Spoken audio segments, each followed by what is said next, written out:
Hello everyone and welcome back to EIG Tutorials. My name is Emmanuel and today we have an important topic lined up for all of you, my friends from Nigeria, Uganda and Ghana preparing for their IELTS exam.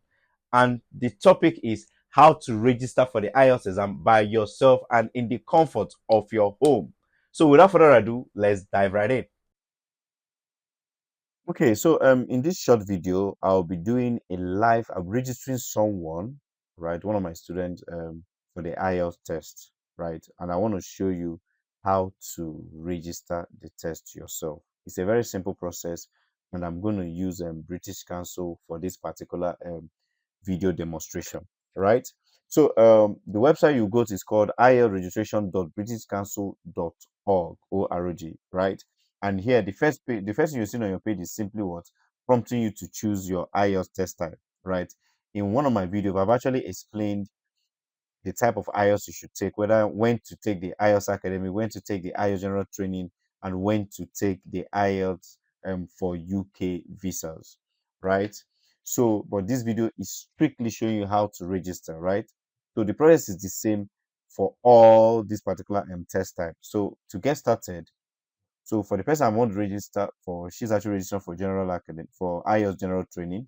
So I simply click here, right? It pops up. So the search is Nigeria, and the city will be Akure, right?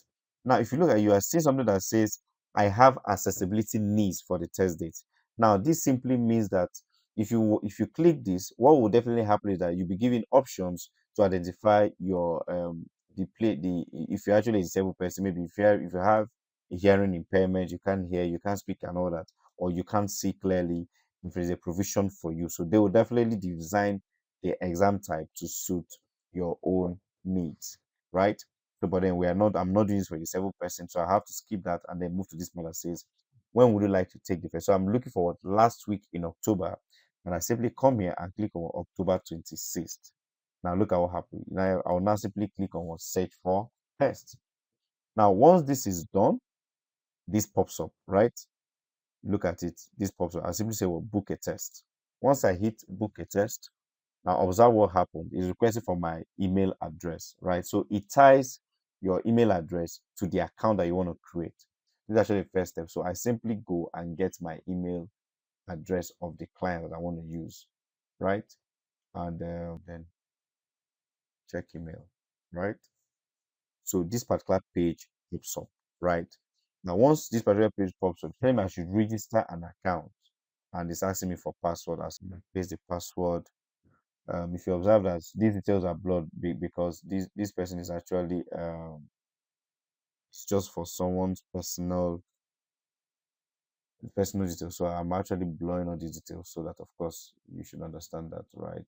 So I just it's giving me error because I've not fulfilled the password requirement. I simply come here, hit the password, and then I'm like, okay, click on this and register for an account, right? So he's asked me for what? A verification code. So I simply go to my email. I simply go to my email and get the verification code. Confirm your email address. Now look at it. I simply copy this number, and then I paste it here. Paste and then complete registration. And now it takes me to this page, right, where I'm supposed to complete my registration, right? So it still brought up the same test date and LD details I've seen before. And I just simply go to and click what test. It's not telling me that what you are now logged in. And I was okay, myself, looking for myself, then I'll start filling my details correctly. Please ensure that the details that you're filling are equally correct. Your name should equally rhyme with the name, with the way it is arranged on your international passport, which is your means of what identification, right? It has to match the names there.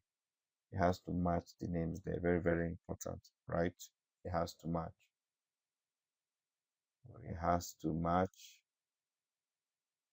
for me. So this is Tawa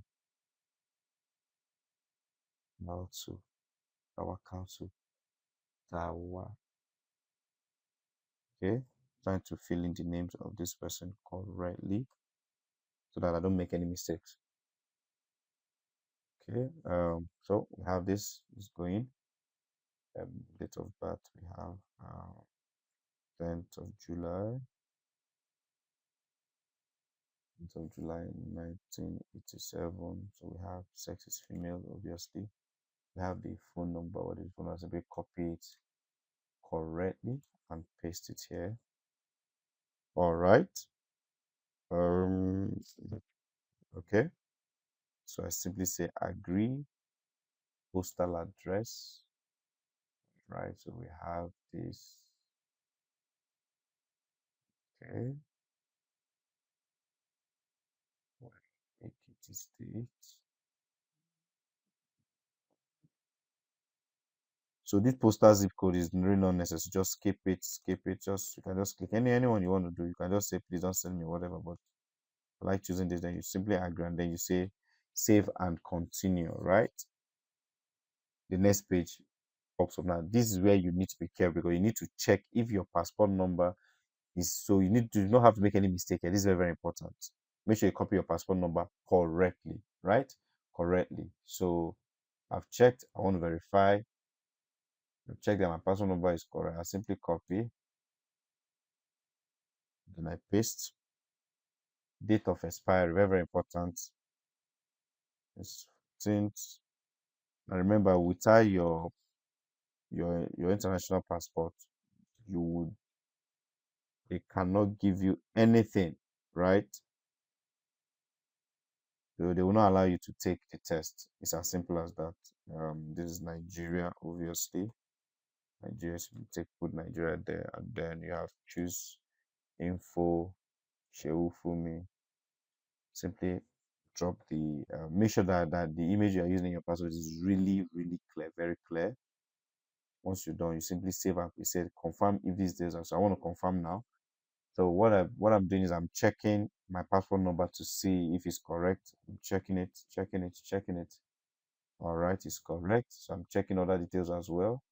Um, it's equally correct as well. Let me check the expiry date if it's correct. Okay, this is correct. Because any mistake you make here, trust me, you have serious issues on examination day. So all these are just necessary questions that they normally ask just to beef up data. So this does not actually affect your scores. What's the first language English? How many have you studied English? Of course, 9 years. You have degree. Then what occupation level? Just this one doesn't really matter, right? For this particular candidate, I'm actually recommending to this is what the person is in the banking sector, right? So we have why are you taking the test? I simply click on immigration. Yeah, what country do you work and live in? Just choose Canada at this point.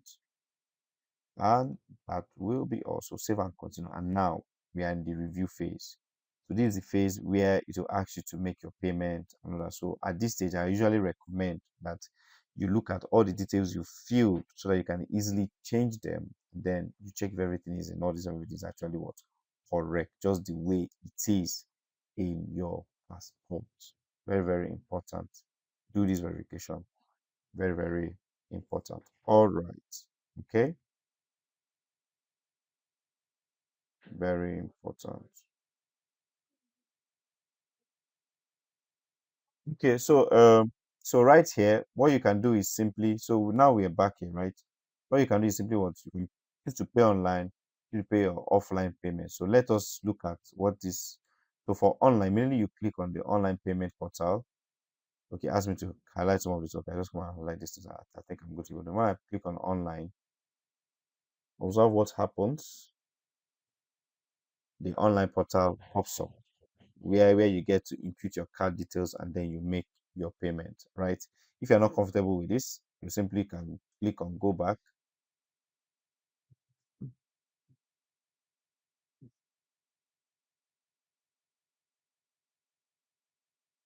It's taking me back and then we are here, right?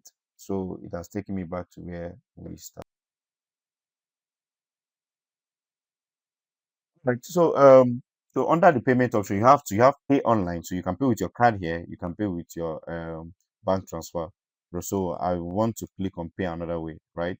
So here, look at the instruction on how to pay for how to pay using bank transfer. Personally, I would recommend this because this is more reliable and you can easily. But then make sure that after you finish making the payment, you follow this instruction by sending them an email to this link with this instruction, I guess, so they can confirm your payment, right? So as at the time of the video, the payment online part wasn't equally working as well. So here you fill in your card details and all that, right? So very straightforward process. I hope you enjoyed the video and I hope you learned something from this video. Right? Just read, following the instruction, and then it's quite easy for you to register the IELTS exam using British Council. Right. Thank you very much and see you in the next video. And that is it. Registering for the IELTS with the British Council is pretty straightforward. Remember, whether you choose the British Council or IDP, the test is the same.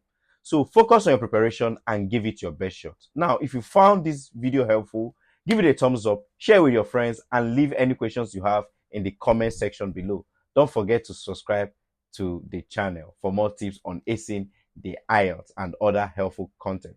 In our next video, I'll guide you through registering with IDP, so stay tuned for that. Thanks for watching and good luck with your IELTS journey. Until next time, keep learning and stay motivated. Bye for now.